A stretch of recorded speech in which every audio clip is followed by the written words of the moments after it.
Oi, gente, tudo bem com vocês? Espero que sim, que o Shalom de Deus esteja com vocês. Bem-vindo ao canal Patrícia Santana. E hoje, gente, eu vou ler para vocês o capítulo 9 do livro Ele Veio para Libertar os Cativos. E sempre, gente, quando eu falo assim, ó, tá aqui, ó, Momentos Cruciais, o título de hoje.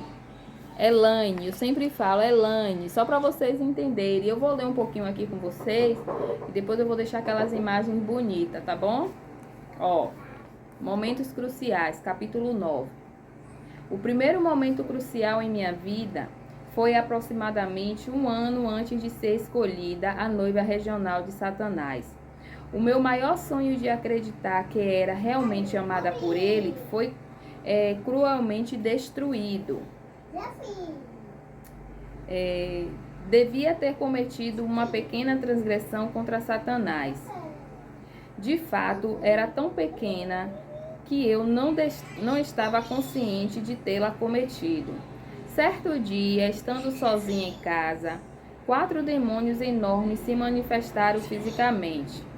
Os 4 eram idênticos, com altura aproximada de 2,5 metros. Eram escuros e cobertos com escamas pretas semelhante a rinchã. Os rostos eram ferozes, as presas enormes e as unhas afiadas como navalha.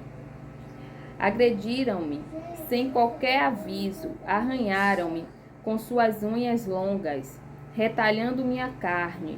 Bateram em mim, atiraram-me um para o outro como uma bola de borracha. Misericórdia.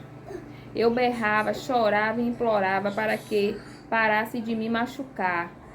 Implorava-lhes para que me dissesse o porquê de fazerem aquilo.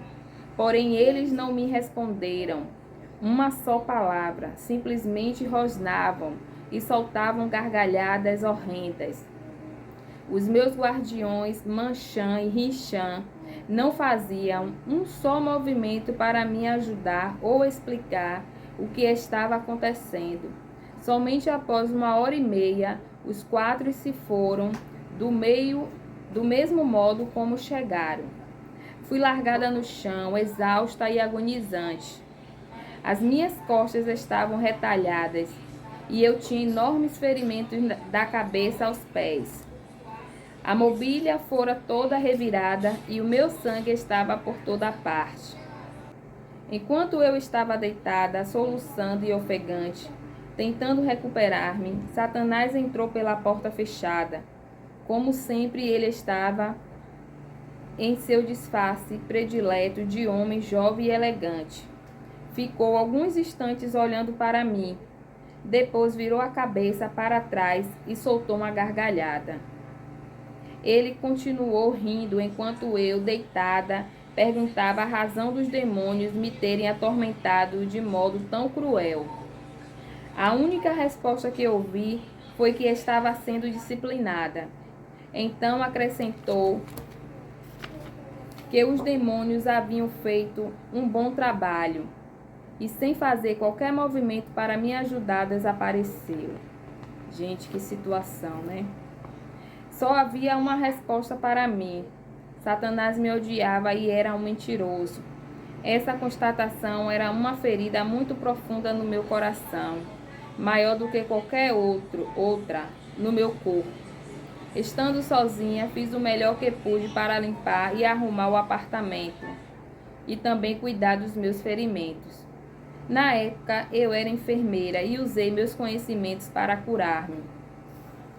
Não poderia pedir ajuda a ninguém, nem contar o ocorrido.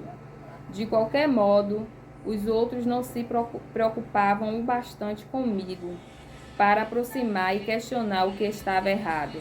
Quando meus ferimentos sararam, não ficou uma cicatriz sequer no meu corpo. Satanás não deixava qualquer evidência que pudesse ser usada contra ele no futuro. Agora, gente, eu vou deixar vocês com as imagens bonitinhas aí, que é melhor, tá bom? Deus abençoe, olha, deixe seu like, tá bom? Comente, compartilhe aí esse vídeo para a glória de Deus. Deus abençoe. Continue assistindo até o final. Foi assim que eu tinha consciência, sem sombra de dúvida, que ele me odiava e me menosprezava e que não me amava do modo como dissera. Da mesma maneira, constatei que os demônios também haviam me traído.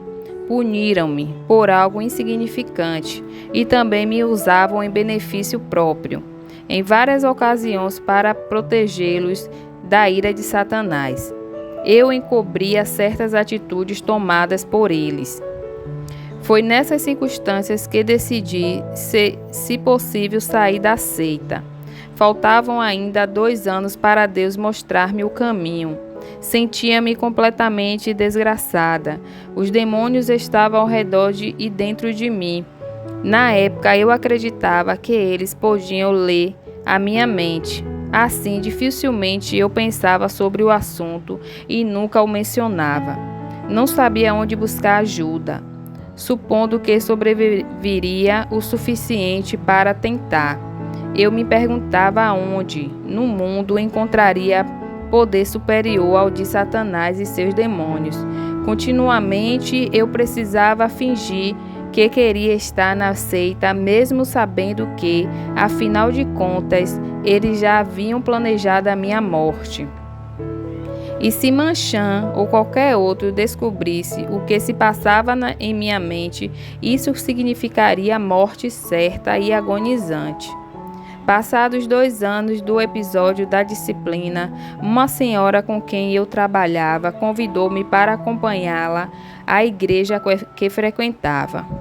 Eu recusava constantemente, pois já tinha problemas suficientes sem sair com aquela fanática. Novamente, jovem e elegante, Satanás apareceu.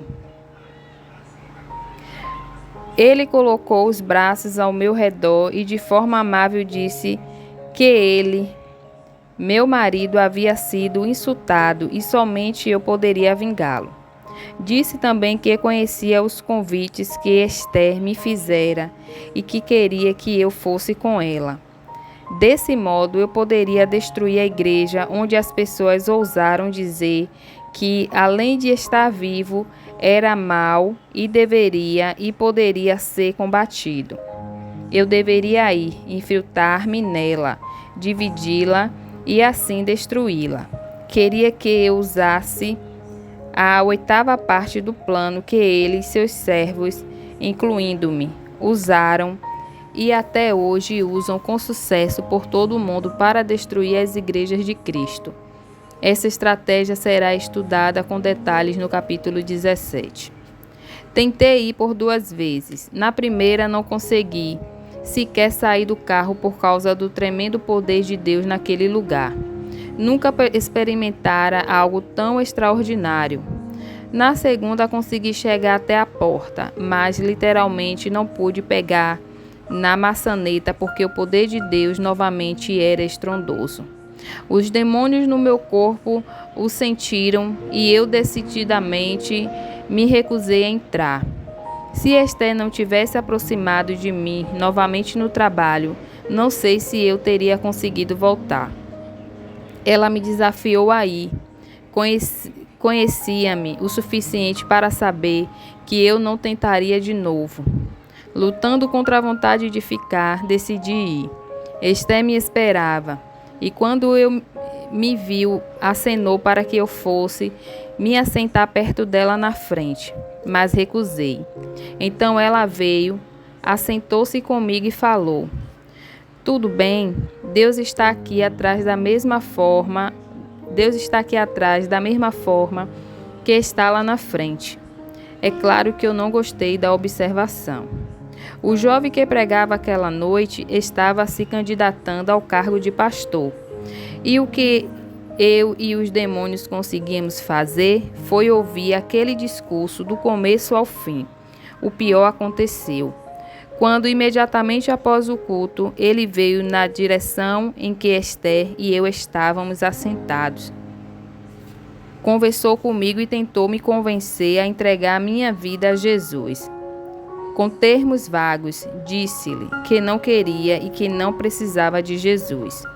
Ele apenas sorriu e disse: "Estou certo de que não se incomodará que eu ore por você. Imediatamente lembrei-me de que eu deveria infiltrar-me na igreja. Assim, tentando reprimir a resposta, murmurei: Não, eu não me importo. Para o meu espanto, ele colocou a mão sobre o meu ombro e começou a orar por mim ali mesmo, e em voz alta. Não suportava ser tocada por ninguém, principalmente por ele, e nem mesmo os demônios o suportavam. Apesar de contorcer-me, ele continuou a orar e parecia não se impressionar com o fato. Eu saí o mais rápido que pude, assim que ele terminou a oração. Porém, algo havia me tocado. No trajeto para casa, falei com o Senhor que se ele existisse e quisesse que eu fosse dele, deveria fazer com que o jovem fosse o pastor daquela igreja. No domingo seguinte, a igreja o nomeou para o cargo.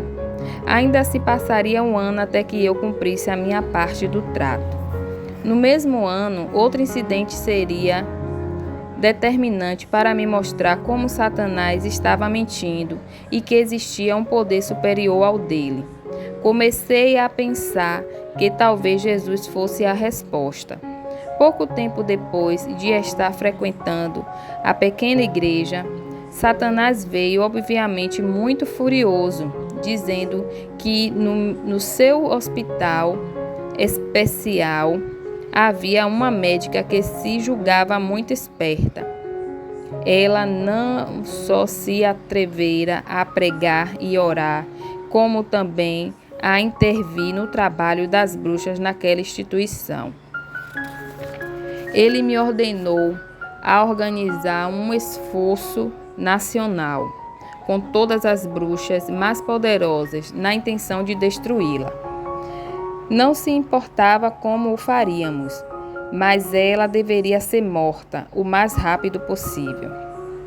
Somente 2 anos depois, fiquei sabendo que Rebeca tinha sido o alvo escolhido para receber os ataques de bruxaria. Não me atrevo a pensar o que teria acontecido se tivéssemos sido bem-sucedidos. Louva a Deus porque não fomos. Depois de ter recebido a ordem, liguei para Ellen, a bruxa líder naquele hospital particular. Passei-lhe a ordem de Satanás, dando-lhe a incumbência de organizar o resto. Durante vários meses, pensei muito pouco sobre a tarefa, exceto quando tinha de fazer, periodicamente, os encantamentos necessários. Pouco depois de 6 meses, constatei que nas vezes em que fazia encantamentos direcionados à médica, os demônios voltavam incapazes de completar o trabalho. Ficávamos todos aborrecidos com a situação. Eu nunca experimentara algo semelhante e por isso estava confusa. Não contei a ninguém sobre o problema, porque admiti que o meu poder estava falhando, poderia ser fatal. Recebi um telefonema da Ellen 3 semanas antes de entregar-me a Jesus. A médica que deixara o hospital 4 meses antes, quase morta, havia retornado para trabalhar. E o pior é que estava completamente curada. Estremeci como isso poderia ter acontecido. Percebi que um poder muito superior a qualquer outro havia barrado o nosso. Logo lembrei-me dos anjos Elos, na Califórnia. Quem sabe a médica possuía o mesmo poder daquela família. Logo percebi que aquele poder era Jesus Cristo. No mesmo dia, mais tarde, Satanás apareceu-me novamente. Desta vez, muito infeliz, perguntou por que havíamos falhado. Você não sabe? Retruquei. Sim, ele disse, mas eu quero saber se você sabe. Bem, presumo que alguém tenha nos barrado por intermédio de orações. É isso mesmo, foi a resposta curta que deu. Depois ele se foi. Frequentei a pequena igreja regularmente durante a ocasião. Isso foi muito antes de constatar que estava fraca demais para destruí-la. Lá os membros estavam prontos para qualquer um dos meus truques, mas assim mesmo continuaram a me amar e a orar por mim. Apaixonei-me por aquelas pessoas. Eram genuínas, amavam tanto o Senhor que não se incomodavam com que eu fosse, nem de onde viera, como me vestia ou andava. Preocupavam-se com a minha alma, a ponto de continuarem orando e orando. Eles oraram até me conduzirem ao altar, onde em certa noite de domingo eu finalmente disse: Jesus, eu quero e preciso de Ti. Perdoa-me e entra no meu coração e na minha vida. Que batalha foi aquela? Manchã e os outros tentaram fechar a minha boca. Na mente diziam que eu estava mentindo, que Deus não existia e que Jesus estava realmente morto.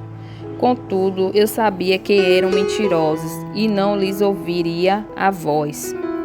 Manchã e os outros tinham muito o que fazer. A primeira atitude deles foi ir diretamente a Satanás e dizer o que eu havia feito. Então, como se diz, a coisa ficou feia. Ao chegar em casa, na mesma noite, ele veio falar comigo. Agora, entretanto, tudo era diferente.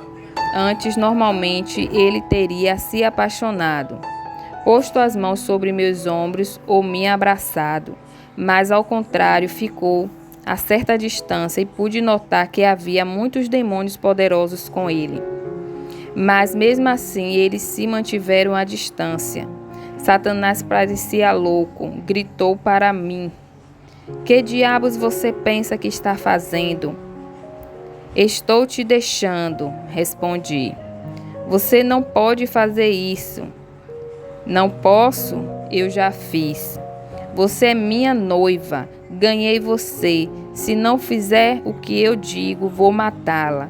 Não pode anular aquele pacto. Prefiro morrer por Deus a continuar sendo a sua noiva. O pacto não vale mais porque está coberto com o sangue de Jesus. E você só me oferece mentiras e destruição. Você tomou a decisão errada e vou provar isso a você. Saia da minha casa. Veja, você não é crente de verdade. O que você quer dizer com isso? Os crentes não falam palavrões. Não pensar a respeito, mas também me tornara crente há apenas 2 horas e estava usando a linguagem que gostava quando estava fora da igreja. Então é isso, pois sei que sou porque pedi a Jesus para perdoar meus pecados e entrar no meu coração e tenho certeza de que Ele o fez. É o que você pensa, mas não aconteceu de verdade. Estava tão furiosa que tentei dar um passo para socar-lhe o nariz, mas por algum motivo não consegui sair do lugar. Por sua vez, ele também estava tão irado que gritava ameaças para mim. Repentinamente, senti uma paz envolver-me por completo. Pela primeira vez, a voz inconfundível de Deus falou ao meu coração e ao meu espírito, dizendo: Não tenha medo, filha. Não tenha medo, minha filha. Estou aqui. Ele não poderá prejudicá-la. Novamente, disse a Satanás para sair. Desta vez, no entanto, usei o nome de Jesus e instantaneamente ele desapareceu. Nas 2 semanas que se seguiram, suponho que ele tenha me visitado aproximadamente 20 vezes. Em algumas, usava o charme, tentando ser um amante, mas sempre furioso. Tentou persuadir-me, dizendo que Jesus estava morto. Fez inúmeras ameaças, mas em nenhuma vez chegou perto de mim, nem ele nem os demônios. Muitas vezes, muitos demônios vieram, evidentemente, planejando me torturar, como fizeram os 4 no passado. No entanto, ao chegarem mais perto, ficavam confusos e aterrorizados. e, sem dizer qualquer palavra, voltavam atônitos. Gradualmente, comecei a observar que havia uma proteção especial de Deus sobre mim. Até mesmo Manchã, que me importunava todo o tempo, não conseguia rasgar-me, como fizera no passado. Eu tinha mais controle sobre ele do que ele sobre mim. Apesar da proteção especial, ele foi bem-sucedido em fazer-me doente. Tão doente que em 2 semanas fui parar em um hospital de uma cidade vizinha. Na época não entendi que Deus o havia permitido. A longa estrada rumo à completa libertação dos demônios e ao total compromisso com Jesus estava para iniciar-se naquele hospital. Então tornei-me paciente em um estranho hospital, em uma estranha cidade. Perdi quase tudo que havia ganhado por intermédio do satanismo nas 2 semanas depois de ter aceitado a Jesus. Contudo, louvado seja o Senhor, pois Ele estava no controle de tudo. Comecei minha nova vida com Jesus, auxiliada pela mesma pessoa que tanto tentara matar, Rebeca. Bom, pessoal, o capítulo 9 termina aqui. Continue nos acompanhando e até o próximo capítulo, que tem por título O Encontro. Deus abençoe.